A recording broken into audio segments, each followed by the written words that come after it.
Bonjour les amis et une fois de plus bienvenue sur ma chaîne YouTube où je vais vous présenter aujourd'hui la deuxième vidéo consacrée à la simulation réseau et montage avec des équipements Cisco. Alors dans la première vidéo nous avons commencé naturellement par présenter le programme de cette formation. Ensuite nous avons parlé par exemple d'une situation de vie générale suivie donc de la définition du mot simulation proprement dite. Donc nous avons pris la peine de vous motiver dans la première vidéo qui était une introduction pour cette série de formations. Alors dans cette vidéo nous avons dit, comme dans la vidéo précédente, nous sommes censés donc parler des logiciels de simulation. Alors pour donc pouvoir effectuer vos simulations réseau, il existe donc un ensemble de logiciels qui regorge donc tous les équipements informatiques, mais de façon virtuelle, qu'on a par exemple l'habitude d'utiliser en réseau. Ça peut être comme parmi ces équipements informatiques, on peut citer premièrement des ordinateurs. Donc dans vos logiciels de simulation, vous aurez la possibilité d'importer des ordinateurs avec des caractéristiques spécifiques. Deuxièmement, vous avez aussi la possibilité d'importer ou d'utiliser par exemple des câbles. Ça peut être des câbles droits, des câbles croisés pour interconnecter vos différents ordinateurs. Vous pouvez aussi utiliser des routeurs pour pouvoir effectuer vos configurations.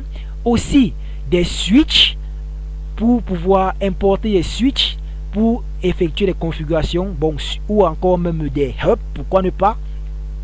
En plus de tous ces équipements, vous pouvez aussi importer des serveurs, ça peut être des serveurs DHCP, configurer des protocoles, ainsi de suite. Les amis, rappelez-vous, vous pouvez aussi importer par exemple des services cloud. Autrement dit, vous pouvez faire du cloud computing en utilisant de la simulation sans toutefois aller au marché acheter des équipements physiques. Autrement dit, sans dépenser un seul sou, vous pouvez être en mesure de maîtriser le réseau à la base. Comme donc les logiciels de simulation qu'on peut utiliser, le premier logiciel que je vais présenter ici, c'est le logiciel appelé Cisco Packet Tracer. Alors Cisco Packet Tracer, c'est donc un logiciel parmi tant d'autres de simulation. Le deuxième logiciel que je vais présenter ici, c'est le logiciel ici que je vais appeler le logiciel de simulation GNS3. Alors GNS signifie quoi? Graphic Network Simulator.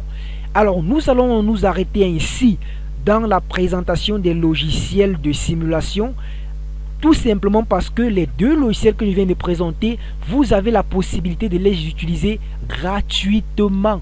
Autrement dit, avec le logiciel Cisco Packet Tracer, il est gratuit, et ainsi que avec le logiciel GNS3, il y a une bonne partie du logiciel, autrement dit plusieurs modules qui sont gratuits, juste quelques parties qui sont par exemple payantes. Donc vous avez aussi la possibilité d'utiliser le logiciel GNS3 pour effectuer vos simulations réseau. Alors, mais dans cette série de formations, nous allons choisir un logiciel pour pouvoir faire nos simulations. Ça peut être GNS3 ou encore Cisco Packet Tracer. Les deux logiciels font presque le même travail. Donc dans cette série de vidéos, je vous propose donc d'utiliser le logiciel Cisco Packet Tracer, puisqu'il me semble plus facile à utiliser que le logiciel GNS3.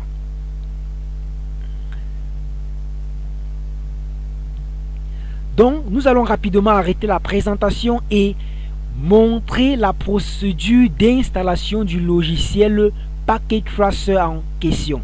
Alors pour donc pouvoir installer le logiciel Packet Tracer, nous sommes ici sur un système d'exploitation Windows.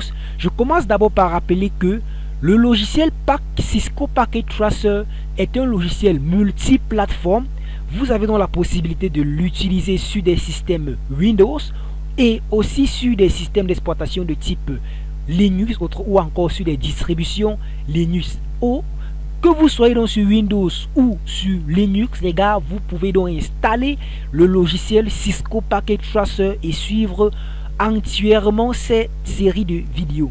Alors, je ne vais pas donc vous montrer entièrement la procédure d'installation ici, étant donné qu'elle est simple comme tous les autres logiciels. Pour cela, il suffit tout simplement de lancer votre navigateur, d'aller sur Internet, de taper Cisco Packet Tracer. Vous pouvez mettre tout simplement Cisco Packet Tracer.exe. Vous allez avoir donc un résultat d'un ensemble de pages. Vous allez donc suivre donc certains liens et retrouver facilement le fichier d'installation du logiciel Cisco Packet Tracer. Alors je l'ai déjà fait dans ma machine. Je vais vous montrer tout simplement à quoi ressemble donc le fichier d'installation du logiciel Cisco Packet Tracer. Je l'ai stocké dans un dossier ici. Vous allez un peu m'excuser. Voilà, dans le dossier réseau. Vous voyez, ici j'ai eu à télécharger plusieurs versions du logiciel Cisco. Alors présentement, si j'ai bonne mémoire, si on n'a pas encore fait de mise à jour dans le site web de Cisco Packet Tracer, et au début j'avais l'habitude d'utiliser la version 5.3, je suis passé à 5.5 ensuite. Présentement nous sommes après je suis allé à la version 6.1 ainsi de suite, mais présentement j'ai eu à utiliser la version 7.0 du logiciel Cisco Packet Tracer. Donc vous pouvez aller sur internet et télécharger la toute dernière version du logiciel Cisco Packet Tracer. Après en avoir téléchargé, vous obtenez donc une archive comme ceci. Vous allez double-cliquer après avoir installé un gestionnaire d'archives comme WinRAR, BandZip ou même Ultra ISO, Power ISO ou encore CryZip comme celui-ci. Vous voyez ici là le setup. Vous double-cliquez sur ce setup en question. Vous cliquez suivant et là et l'installation du logiciel Cisco Packet Tracer est donc terminée les amis. Lorsque vous finissez dans l'installation, vous allez donc remarquer que un raccourci de lancement du logiciel en question se crée sur le bureau. Étant donné que moi j'ai déjà installé le logiciel en question, voici donc le raccourci du logiciel Cisco Packet Tracer version 6.1 qui s'est donc lancé sur mon bureau. Je vais tout simplement double-cliquer sur le raccourci en question pour pouvoir donc lancer le logiciel. Comme vous pouvez donc le constater, le logiciel Cisco Packet Tracer se lance. Voilà donc ça, Cisco Packet Tracer. On va patienter. Voilà donc ici présenté l'interface du logiciel Cisco Packet Tracer. Alors, comme tous les autres logiciels, il possède naturellement ce qu'on va appeler une barre de titre qui compose donc le menu fichier. Vous pouvez décider donc de créer un nouveau projet Cisco en allant sur fichier. Vous voyez New pour créer un nouveau projet Cisco. Open pour ouvrir un projet Cisco sur lequel vous étiez en train de travailler et que vous avez enregistré dans votre ordinateur. Encore Open Sample toujours pour ouvrir un simple fichier Cisco. Vous avez ici Save pour enregistrer. Save As pour enregistrer dans un dossier spécifique. Vous pouvez aussi décider d'imprimer votre page que vous avez simulée ou encore de quitter, n'est-ce pas, en cliquant sur Exit. Vous avez aussi deuxièmement le menu Edit pour éditer. Vous voyez ici là, si vous voulez copier, vous sélectionnez CTRL C. Vous voulez coller, vous faites CTRL V ou bien en cliquant ici sur Place. Ou encore si vous voulez rentrer en arrière sur ce que vous avez fait, vous cliquez sur CTRL Z ou encore Undo en cliquant ici. Ou si vous voulez aller en avant, vous allez sur CTRL plus Shift plus Z ou bien Redo pour aller en avant. Deuxième, ce sont les options. Vous pouvez aller ici là dans les préférences, effectuer quelques configurations. Par exemple ici Show Animation, ça permet de montrer dans les animations lorsque la simulation se présente. Donc vous pouvez aller ici. Ici on peut vous demander de spécifier par exemple un mot de passe. On va perdre le temps pour présenter toute l'interface. Donc vous allez explorer le lit tout simplement. Quand on dit ici là Hide Physical Tab. Hide signifie quoi? Cacher. Donc ça veut dire cacher. Donc vous allez tout simplement lire et deviner tout simplement le rôle de tous ces icônes. Après vous voyez ici font, là vous allez appliquer du style par exemple à votre fond, ainsi de suite. On va fermer tout simplement ici on va aller sur l'option View. Ici c'est pour par exemple faire comment zoomer, vous voyez, zoom in, ça veut dire agrandir, zoom out, ça veut dire rétrécir, tools bar, donc vous pouvez explorer. Ici on a tools, on a ici extension, vous allez prendre la peine, vous voyez ici script, ça c'est un peu pour la version avancée, et vous pouvez aller ici là sur l'aide pour ceux qui peuvent facilement avoir de la connexion internet. Alors en plus maintenant de ça, on a ici, comme vous pouvez le voir, la barre d'outils. C'est donc cette barre que je suis en train de présenter là. Lorsque vous approchez sur la majorité des logiciels, la souris sur un élément, il vous dit le rôle. Lorsque j'approche ici, il me dit new, c'est pour créer un nouveau dossier. J'approche ici, il me dit open, c'est pour ouvrir un nouveau dossier. Je dépose la souris ici, il me dit save, c'est pour enregistrer. Je dépose le curseur de la souris ici, il me dit print, ça veut dire imprimer. Je dépose ici, ça veut dire on me dit activity wizard, on va y revenir. Ici le gars, ça signifie quoi? Copier. Là ça veut dire placed pour coller. Vous voyez ici là, ça peut dire rentrer en arrière. Ici aller en avant. Le bouton ici c'est pour zoomer, zoomer en avant. Ça c'est pour réduire.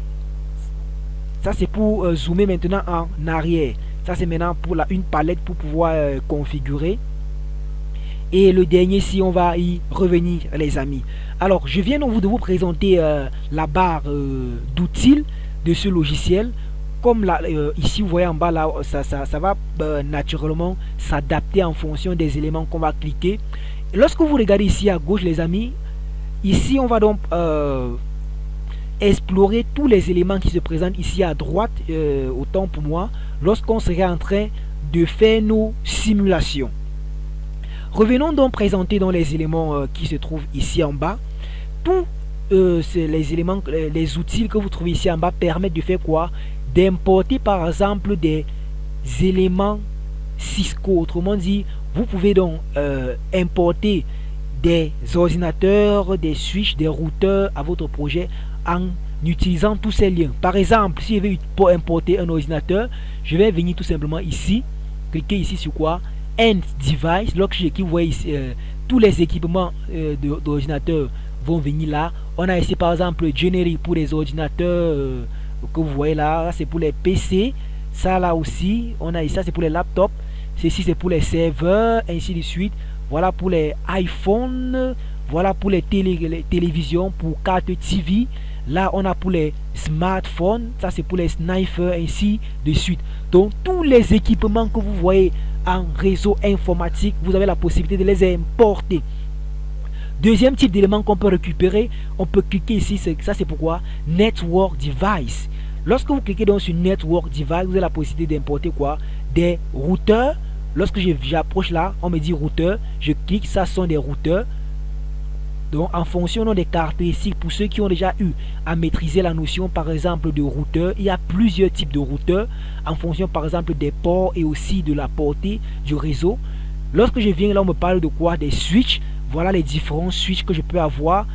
Les switches, s'il diffèrent par exemple par la puissance et aussi par le nombre de ports que possède le switch. Lorsque je viens ici là, il s'agit de quoi? Des hubs, comme je disais tantôt. Vous voyez ici, j'ai généré, ça c'est un hub. Ça c'est aussi un deuxième type de hub. Ça c'est aussi un autre type de hub. Troisième élément, donc lorsque je clique ici, voilà, vous pouvez donc l'explorer. Ici c'est quoi? Wireless. Lorsqu'on parle ici de wireless device, wireless ça veut dire tout simplement quoi? Des éléments sans fil. Regardez par exemple, lorsque je clique, je dépose là, tout ça c'est quoi par exemple? Ça ressemble à une antenne, n'est-ce pas? Ceci là va donc quoi? Générer donc des connexions sans fil. Vous voyez, lorsque j'ai déposé là, il a automatiquement créé une connexion entre ce smartphone et l'antenne. Et c'est une connexion comment? Sans fil. Donc vous pouvez donc explorer tous ces éléments. On va pas le faire ensemble. On va les explorer et maîtriser dans l'utilisation petit à petit. Après donc en cliquant ici, on parle ici de security. On va y arriver. Alors les amis, je parlais donc de quoi? De cloud. Vous voyez ici là maintenant, on parle ici là de WAN emulator. WAN ça veut dire quoi? Wide Area Network. Vous voyez ici là, générique, ça c'est pour les... Ça ressemble à quoi? C'est du cloud, n'est-ce pas? Cloud en français signifie nuage. Cloud en anglais, c'est nuage. Donc vous pouvez donc aller doucement. Deuxième type d'élément qu'on peut donc explorer ici, ce sont des composants. Regardez là, vous pouvez donc les remarquer, accumulateur, ainsi de suite. ici là il s'agit de quoi? Des câbles, n'est-ce pas les amis? Voici les différents types de câbles que vous pouvez donc utiliser. Lorsque je viens ici, regardez ici là, et ici il me donne quoi? Le rôle. Vous voyez, je mets ici là rien. Là on me parle de quoi? Console. Ici Copa Strain. Ici en fait lorsqu'on s'est arrivé, il s'agit de quoi? Des câbles croisés, des câbles droits. Lorsque j'arrive là, fiber, c'est pour des fibres. Regardez, pour connecter les téléphones, ainsi de suite. Ça c'est le câble coaxial et ainsi de suite. Vous allez donc explorer les câbles donc petit à petit. Lorsque je clique donc ici, vous voyez donc un autre ensemble d'éléments. On va l'explorer avec le temps et ainsi de suite. Alors, merci donc les amis d'avoir suivi cette vidéo. Je viens donc de vous présenter l'interface de notre logiciel Cisco Packet Tracer. Je vous donne ainsi rendez-vous à la prochaine vidéo où nous allons apprendre à utiliser le logiciel Cisco Packet Tracer pour débuter en créant un petit réseau de 2 ordinateurs, en les configurant et en effectuant une simulation. Donc, nous allons essayer d'envoyer un message du premier ordinateur au deuxième ordinateur et regarder si le message arrive normalement. Donc les amis, rendez-vous à la prochaine vidéo de cette formation. Merci donc d'avoir suivi cette vidéo. Et alors déjà merci à vous de m'avoir suivi tout au long de cette vidéo. Et n'oubliez surtout pas, si vous êtes nouveau sur la chaîne, commencez premièrement par vous abonner. Tout le monde connaît la procédure d'abonnement en cliquant sur la touche s'abonner et ensuite activer la cloche de notification pour pouvoir donc avoir des notifications concernant des nouvelles vidéos que je vais poster sur toutes les autres parties de votre programme du lycée, que ce soit en programmation HTML, JavaScript, base de données, invite de commentaires, ainsi de suite. Et les amis, partagez massivement cette vidéo pour pouvoir faire bénéficier vos camarades de ce petit chef-d'œuvre. Alors merci et bonne journée, bonne soirée à tous.